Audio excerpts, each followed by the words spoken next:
Welcome to That Annuity Show, the podcast that will make you an expert in explaining annuities to your clients.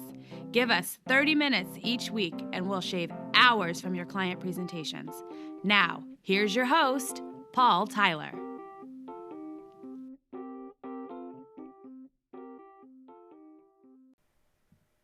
Hi, this is Paul Tyler, and welcome to another episode of That Annuity Show. And we've got a great guest for you. We're going to change this up a little bit. Ramsey, why don't you do the honors of introducing our guest for today's episode? Absolutely. Today, we're very fortunate to be joined by Curtis Cloke. Curtis is somebody that I'd heard about over the course of the last couple of years, and he was nice enough to reach out to me a month or so ago, and we just had a great conversation. There's a number of things that I think are really distinguishing about Curtis. One is he's got a laser focus on retirement income solutions. He's developed a very interesting, in my view, a very interesting way to frame that discussion with clients. And he's also a software entrepreneur. He's built an entire software platform that provides great analytic support for all the recommendations that he makes. And he's been a professor at the American College. So with that, I'm happy to turn it over to you, Curtis. Tell us a little bit more about yourself. Well, thank you, Ramsey, and everyone on the call today. It's a pleasure to have met you, Ramsey, in our conversations, and now to be on your show. Yeah, so, back in the middle 90s, I started my practice in 1987 and did not start out focusing on retirement planning. Pretty much life insurance was where I started out working for Prudential. But I had some corporate clients that done some buy-sell agreements for and some other corporate planning. And they really trusted me and would encourage me to continue to expand my horizons in terms of the types of things that I would provide to my clients. Retirement became one of them. And so in 1999, I made an unusual discovery of a product that had never been described to me. I found it accidentally. And so some have called me the father of the DIA. I was the first advisor to ever use a period certain ladder, buying income in the future, not buying income now. And so that sent me on a journey of, it was almost like took on a world of its own. And from that, I've traveled the world speaking about my discoveries and then trying to develop both conceptual values and analytical values to help advisors frame what it is I had discovered.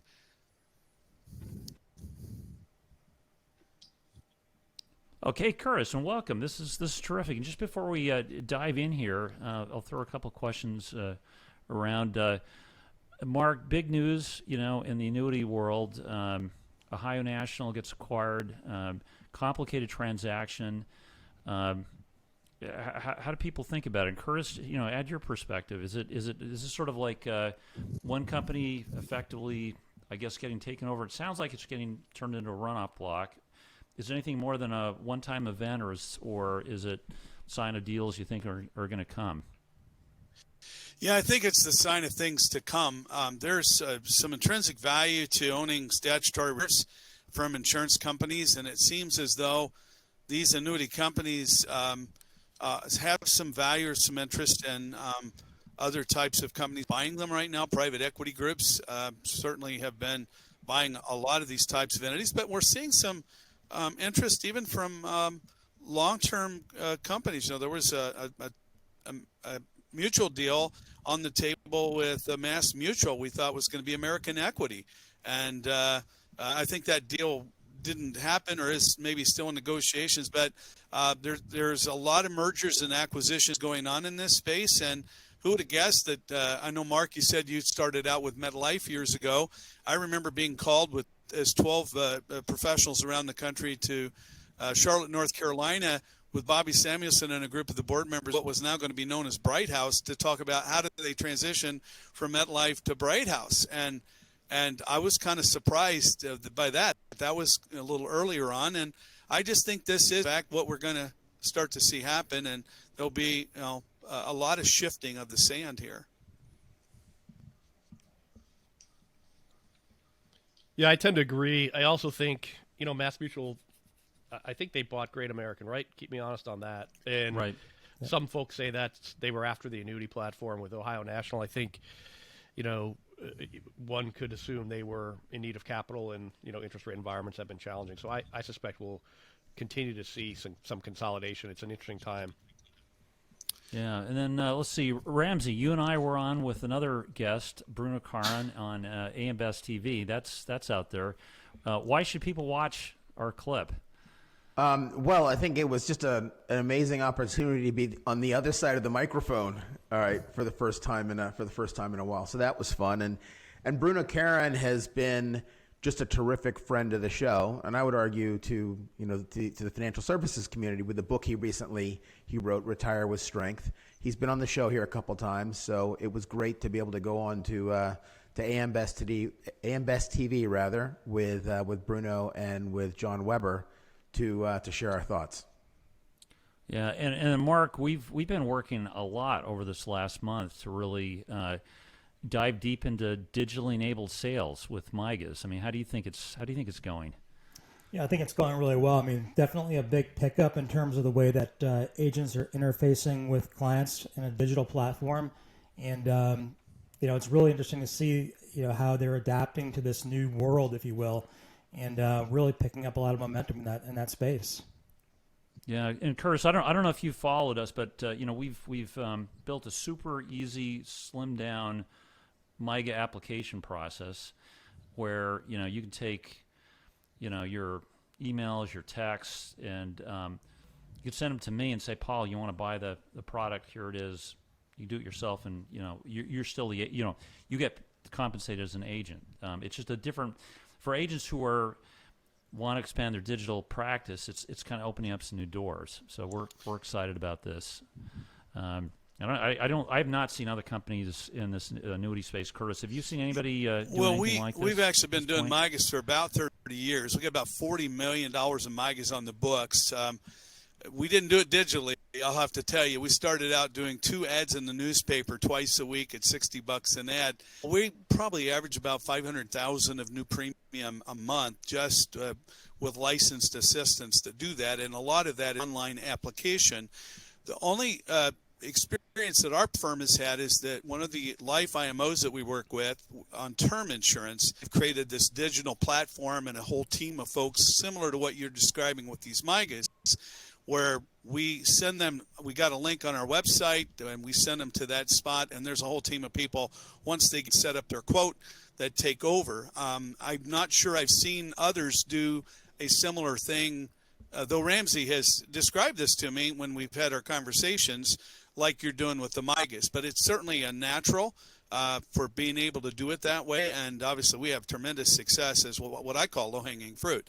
It's always in the last 30 years, every single time it beats 5-year, 3-year, 4-year CD rates, and it's very similar in terms of concept, and it's a very safe product, and clients, once they get okay with it not being, FDIC insured, that seems to be the conversation that always happens, and you have to explain to the client, that it doesn't mean it's less safe. Yes. It just means that it's not a bank. Banks are only covered by what FDIC insures. It's something else that insures these products. And so if they're willing to have that conversation, and most today are, they're so hungry for good returns, that congratulations on being successful with that digital launch.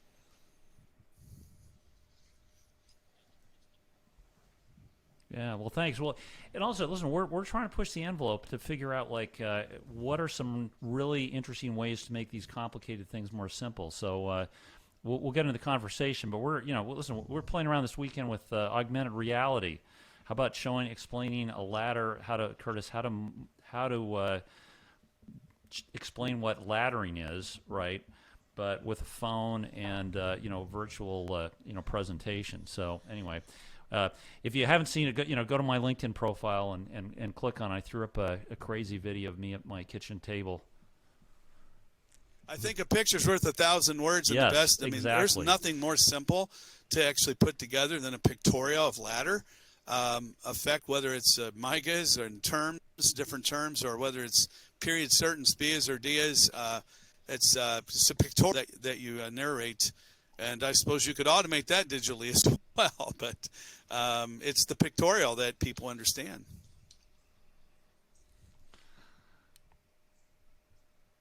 No, listen, I agree. I agree. So, hey, Ramsey, so let's dive in on Curtis. What's first question? All right. So, Curtis, tell us a little bit about the journey to sort of building the practice the way you have. So, first things first, it's a very strong focus on financial planning. So, you sell retirement income products, you sell other insurance products, but fundamentally, you start from a planning framework. So, tell us about how that has been an important part of the way you've decided to develop your business. Well, what I come to realize is there's something that we talk about called the basket of products approach. And the basket of products approach is a recognition that all of these products that one may consider as a proper allocation of assets to income, assets to growth, and assets to liquidity represent a different tool. And unfortunately or fortunately, some of those tools share a common name that get beat up in the media, especially by groups like Ken Fisher, called an annuity. And yet there's types of mutual funds, and we know clearly there are great ones and there are horrible ones, right? Well, we don't beat up the word mutual fund quite like we do the word annuity. And one needs to understand life insurance. They need to understand life insurance as an asset class versus life insurance that's purely death benefit related. The different types of long-term care. These are all tools, along with stocks, bonds, mutual funds, alternative investments. We embrace every single one of these types of tools. But as I think with you when we spoke a while ago, Ramsey, I like to compare it to the Cadillac mechanic at the Cadillac dealership, and I'll kind of describe a couple that are intended to be a little funny, but they're a little reflective of how it might go. And it's, when we've been to the Cadillac dealership with a squeaky right front wheel, the Cadillac mechanic doesn't grab his favorite 3 or 4 tools and run out to the vestibule where you're drinking coffee and brag about his 3 or 4 favorite tools. That's not what he does. It seems like there have been, in my experience of nearly 35 years, plenty of people pick their favorite tool or their favorite set of tools, and they try to squeeze every single solution into those tools. My opinion is that is the wrong approach. It's not being client-driven. It's certainly not being fact-based. And so a series of discovery questions that define a situation for which needs some solutions, and there's certainly not a solution.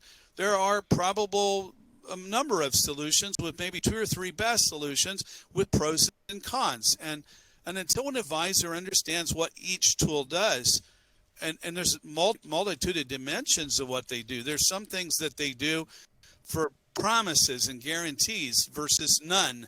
Or there's something that they do for how taxes are treated. For example, an annuity can be ordinary income taxable, last in, first out. You know what? It can be first in, blend out. We call it FIBO. That's tax exclusion. It's not treated the same. And you know what? It can even be FIFO, first in, first out, not taxable at all. And by the way, a lot of people think I must be talking about a Roth IRA, and I'm not talking about a Roth IRA. So we have to know the tax structure of these products and how they work. We have to know when they're good and when they're bad relative to the set of discovery questions. And then when a mechanic takes that squeaky wheel back to the bay, takes the tire off, and he looks at the hub, he realizes there's a bearing that needs to be replaced on the hub of that wheel. Imagine that he took that client from the vestibule drinking coffee back to the bay, and he said, and he brags about his big red toolbox full of tools, 1,000 tools in there. Brags about all the tools he's got, and he points right front wheel of the hub of that car, and he says, "You've got a bearing. See right here, you got to replace the bearing." And he says, "Well, I have a problem though. I have a problem, and that is to pull that bearing off, I have to have a bearing puller, and then I have to have a bearing press. I have to be able to put it on without damaging the shaft, or I'll create more damage hammering that thing off than the cost of fixing the bearing." And I hate bearings. Wouldn't it be funny if he said, "I hate bearings. I can't help you, Dick, because there's a tool I need in my box, but I don't agree with them. They look terrible to me. I hate bearing pullers." So that's kind of what a lot of practitioners in the field do, choose to ignore, have biases against a particular tool, and they don't understand it's just a tool. So what I have come to be able to do as my MO is to take the tool out of the box, every one of them. Now, I'm not going to say there aren't some tools that I wouldn't use probably ever. Maybe there are some of those tools. But most of the tools have a particular best use and a particular use. And my job is to understand when those tools actually fit in combination with 5 or 6 or 7 other tools. In fact, to fix the bearing on that car, it might take 12 tools that day out of the box. But we don't decide what the tools are until we diagnose the problem. What's the solution we're trying to create? But once we know what that is, it becomes rhetorical in our head. Why? Because like the mechanic, we are so familiar with the tools. We have got to become more familiar with how these, with tax and inflation and fees, solving growth and solving income and solving liquidity. And I think that's maybe our approach that we started to adapt here a few years ago. And we're not product pushers, we're math and science adjudicators in terms of trying to find solutions.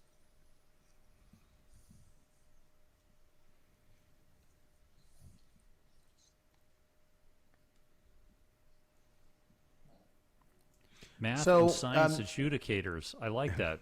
Will. Yeah, so Curtis, I liked everything you said there. So just in your personal practice, so you're a registered rep then? So you're bringing everything to bear, everything, all the products that you can offer, a full suite or array of products? Yeah, so we're fee advisors, we're fiduciaries. We're not one of the fee-only guys, though we support a lot of fee-only guys for analytics and sometimes products that they can or wouldn't sell because they covet that fee-only title that requires certain things to be true for them to be able to do that. But we're fully licensed to represent. We charge fees for planning advice, and we separate the advice and the fees that we charge for giving that advice from managing assets or the commissions we might charge on an insurance base. Every concept that I've developed in our sales process that I teach advisors in the RACP at the American College, or I speak about in Singapore or Australia or wherever I'm being hired to speak on a main platform, every one of those concepts have been tested, tried and true right here in my own practice. I found what works emotionally, technically, and practically with all of the variety of different subsets of discovery that we found doing literally thousands of different retirement plans. We service back office analytics services with our pair planning team for more than 40 registered investment advisor offices around the country. So we have a full team in New Jersey that's constantly doing these calculus, math, and science. We with our software program, we were the first ever software program to integrate with Canix back in 2008, and we actually have the full version of all the SPIA, QLAC for buying income. We have the FI with income riders, the VA with income riders, and we don't have to leave our program to look at filling the gaps of income or laddering those gaps. So for those that are wanting to incorporate that as part of their planning process, we have that built in, and some a flooring approach at all. It doesn't really matter. Our system will do that. But we have tried to find a way to frame everything in what we call a retirement income dashboard. And there are really 4 things that we have found, and Wade Pfau wrote an article about this, actually, the 4 L's of retirement. And the 4 L's, these are the 4 things that we believe people care the most about. The first one is longevity. Do I have enough for it to last? Does it last a lifetime? Does it last a lifetime, not just for me, but for the surviving spouse? The second one is lifestyle. Well, the first one is longevity. The second one is lifestyle. We call lifestyle sleep insurance. Do I have the discipline set in place that when I need to pull income from risk-based investment allocations, that I do so in a safe way? What's a withdrawal rate, safe withdrawal rate against risk-based assets that I need to adhere to? So our dashboard measures what's your withdrawal rate from year to year to year all the way to the safe, or is it unsafe? And then we have a lot of discussion around what that is. The third one is legacy. And this particular L of legacy is not about kids or charity. This one happens to be specifically about making sure that the spouse that survives the death of the first spouse is as safe in their advanced age when their first spouse dies as they were when they were both alive. And there's specific things that we teach spouses who attend our first session, and we will not meet a first session if they're married or have a partner unless both spouses are in the room, because that particular emotional connection that we make with the client during that first meeting is we're speaking right to that spouse that would typically be left out of financial discussions. But when they understand that there's a lot of conversation about protecting their legacy value, and it's all about what they agree to allow to be happening, they don't miss after that understanding. And so that's the third L. And the fourth L is real easy. People want income and cash flow, but just as importantly is they want liquidity up that they couldn't have predicted that's an emergency, or when something comes up that they'd like to do, that they'd like to have capital, free capital to use.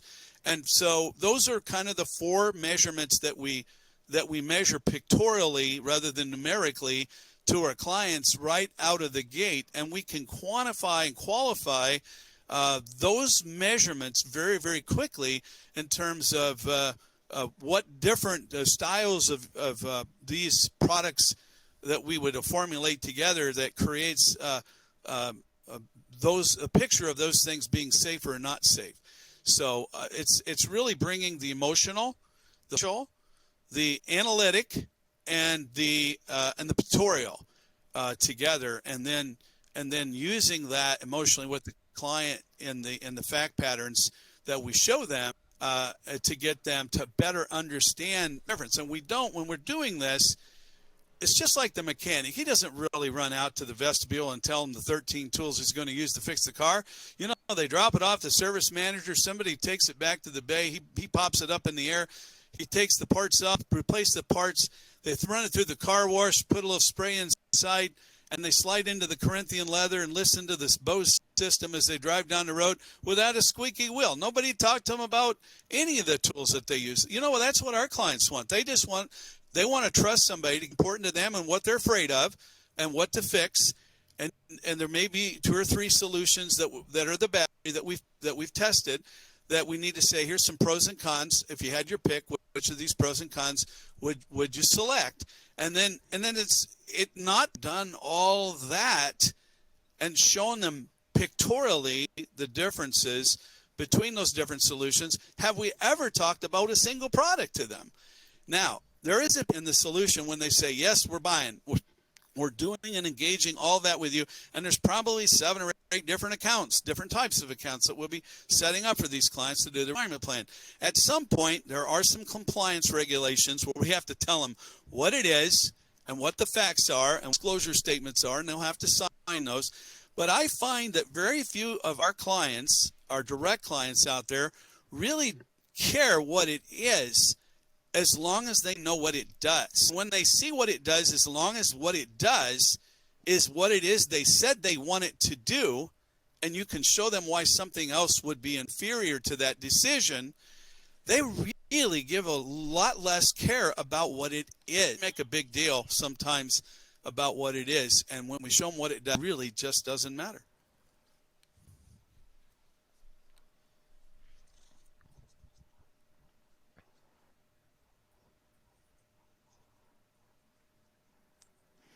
Curtis, there's obviously a big difference in terms of the planning process when you're looking at accumulation of assets versus distribution and income planning.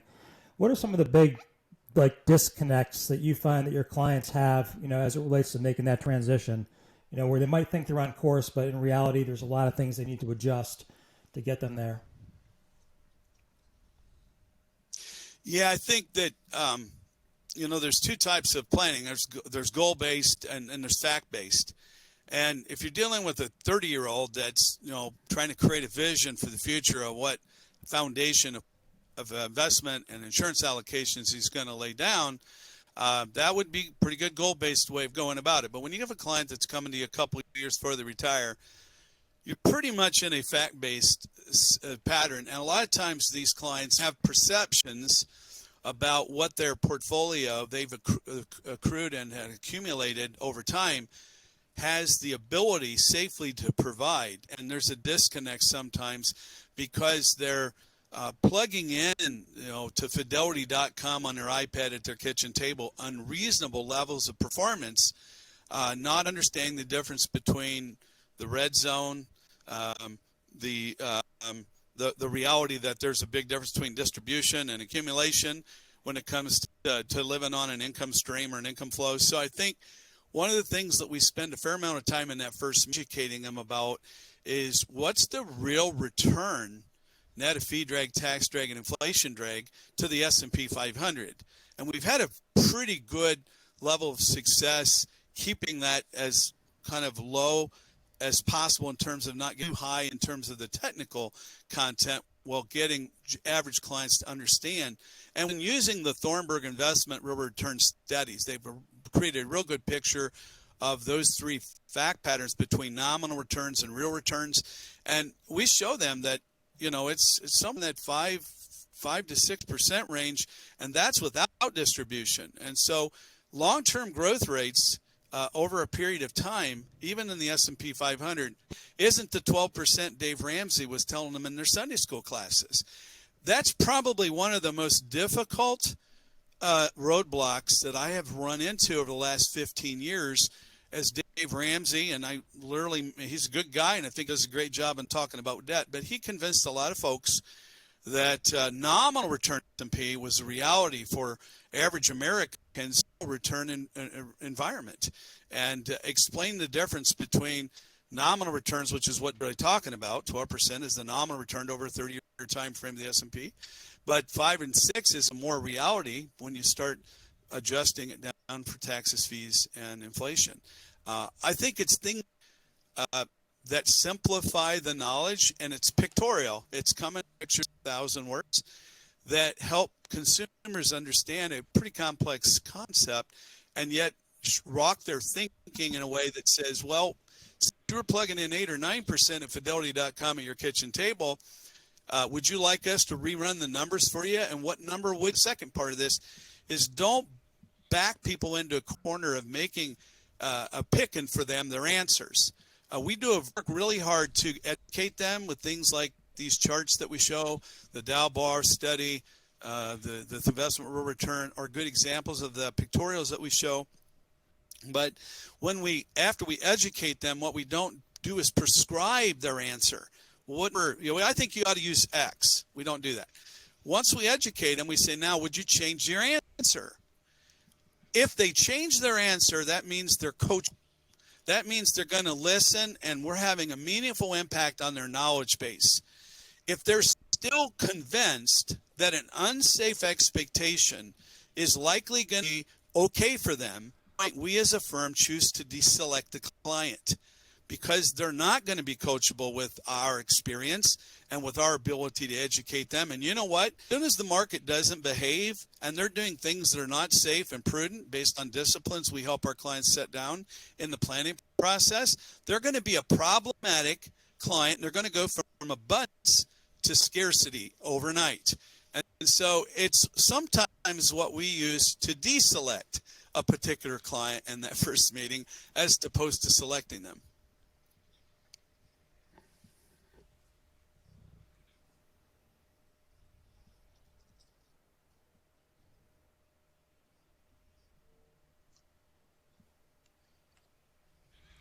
Wow, just a ton of things to unpack there, Curtis. I was struck by a number of things. I was struck by the importance of the spouse being in the conversation from the very beginning. Struck by this idea of really kind of filtering market depth, filtering the noise that perhaps they're getting from everywhere into something that is realistic.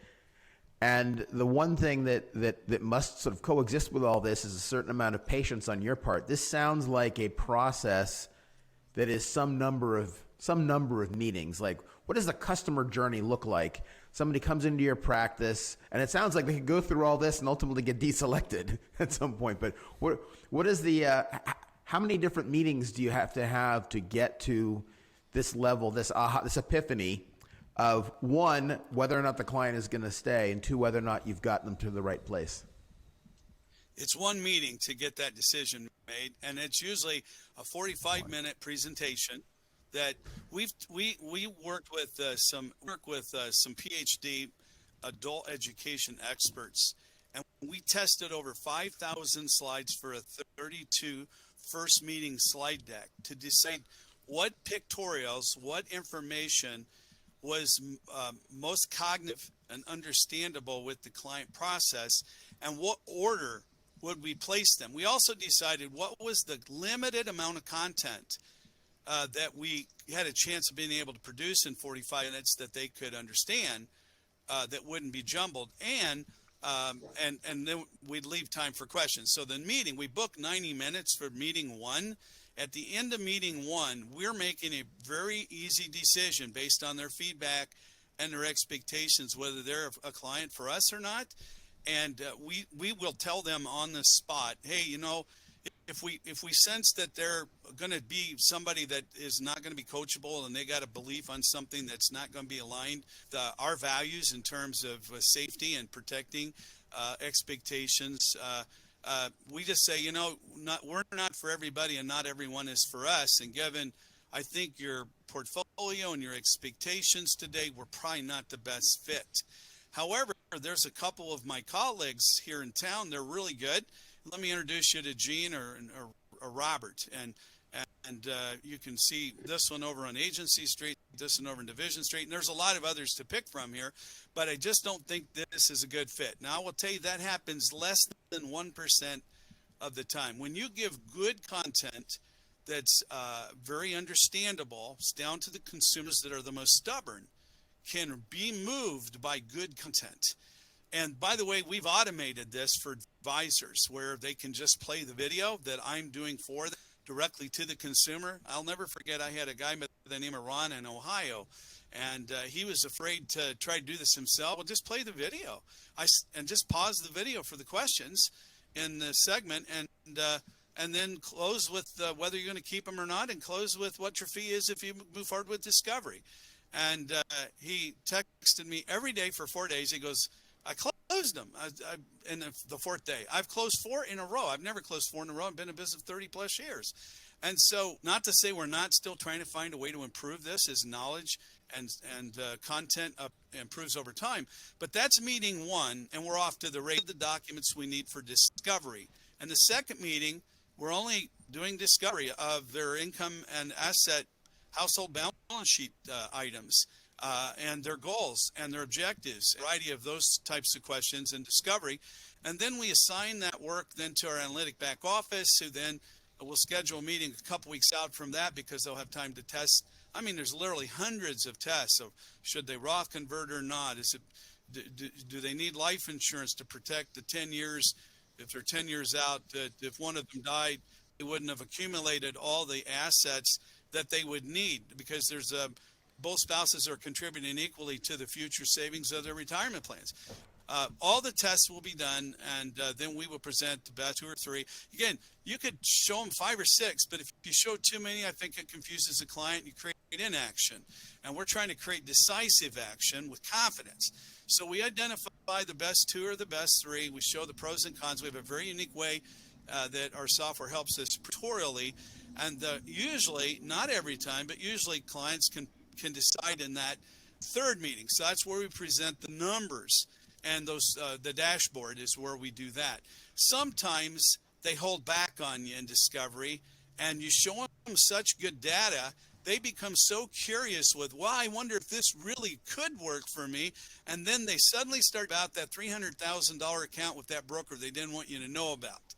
And so that happens probably 20% of the time, where they didn't give you everything, but now they like what you're telling them. They like the analytics. They like the pictorial and the narrative, and they're going to tell you everything. Well, now you got to go have them test everything again, because there was some pieces that were missing that were viable.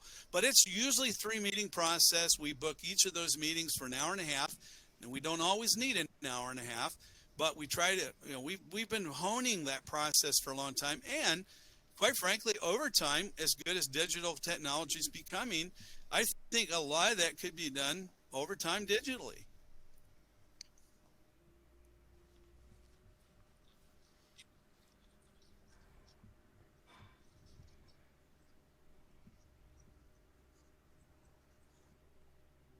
Yeah. Hey, well, sort of last question on my end for you, Curtis. How has the pandemic changed or not changed your practice or those conversations and that process that you've honed over the years? Well, because we started getting calls about 12 years ago from high net worth doctors and lawyers and people that didn't want to do retirement traditional way, they would look for these out of the box alternatives. And I just happened to be on the internet with a lot of content from studios and podcasts and a variety of things that we had put up for advisors.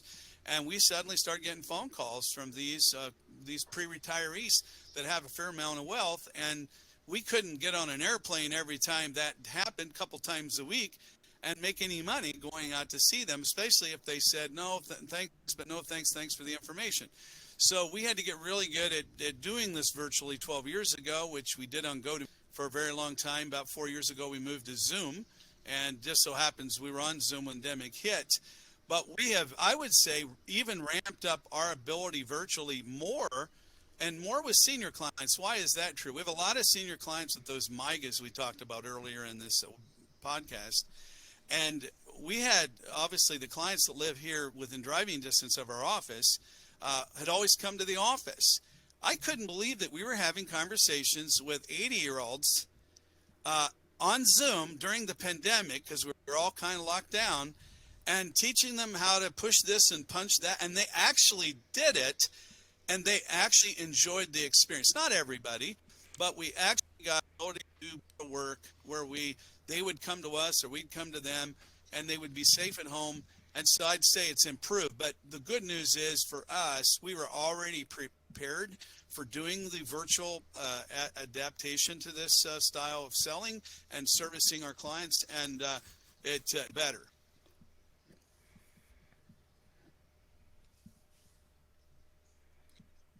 Yeah, that's great. Hey, Ramsey, Mark, Will, we're right up at our end of our time. Any last thoughts or questions? Will?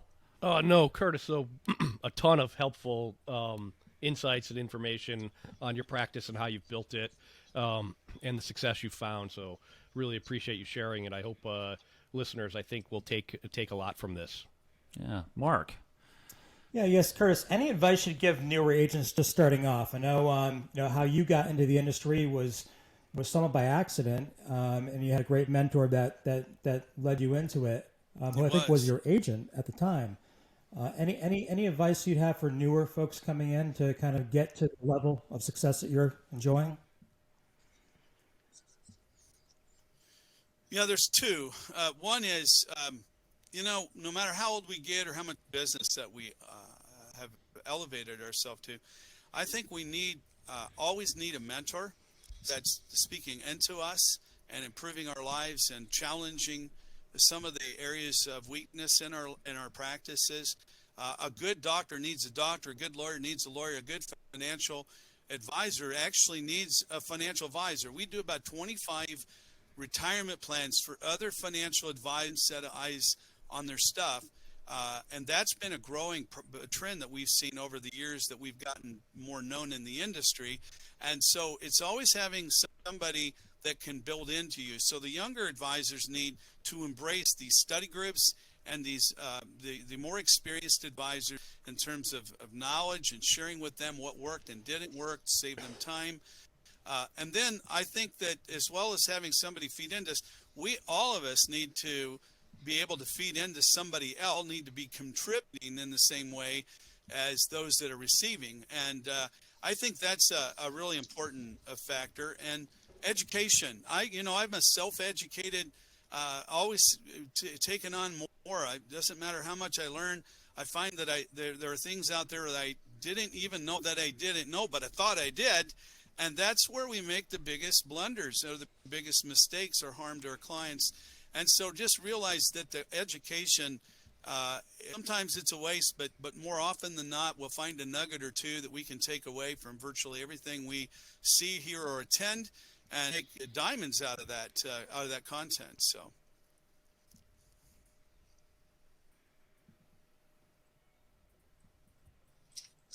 Great, thank you. So look, I'll just chip in. Curtis, thanks very much for joining us. Really learned a lot today, just as I did in our prior conversations. Very struck by your use of scientific method to come up with a better and more efficient customer experience. And I think this idea of filtering out people that are ultimately just not going to get there based on a set of beliefs or whatever other reason there are, and focusing on people that actually are ready to work with you or work with anybody in the financial planning segment, I think is a really important sort of business parameter to work with. I think more of us should all do that, right? Because we spend a lot of time on people that just aren't going to get there, but to really focus on people that are ready to make thoughtful, sort of rational decisions based on as much scientific method as possible is fantastic. So thanks for sharing that. Yeah, and Curtis, if people you're want to welcome. find you or find your company, how do we find you on the web? So for advisors who want to learn more about this, these series of things I've talked about, education, speaking, software, and teaching, go to my website, curtiscloke.com. That's CURTIS. Cloke is COKE. There's no A in my name. So curtiscloke.com. And as a matter of fact, tomorrow, I know that's awfully soon for anybody that might not even be watching this for 2 or 3 days from now, but we are having a first ever 3-day virtual event. It's a short event than our normal 2-day workshop when there is no COVID. But we're doing what we call Thrive University 1.0 tomorrow from 1 to 4 Central Time. And if you're interested in checking that out, go to thriveu.net, thriveu.net, and you can register for that event. There is a fee for that 3-hour event. I think it's $298 or something like that. But you can get education at a much smaller pace than the regular 2-day boot camp that we've been doing since 2012. Want to learn a little bit more about the analytics? It's retirementnextgen.com, but you can also click on the software side of curtiscloke.com piece, and then Thrive Store. There's some helpmates that webcast that I talked about of the first meeting. We actually have it available on some educational tools for advisors that you can see on there as well. You can reach us. I'll give you our phone number is 515-298-4748.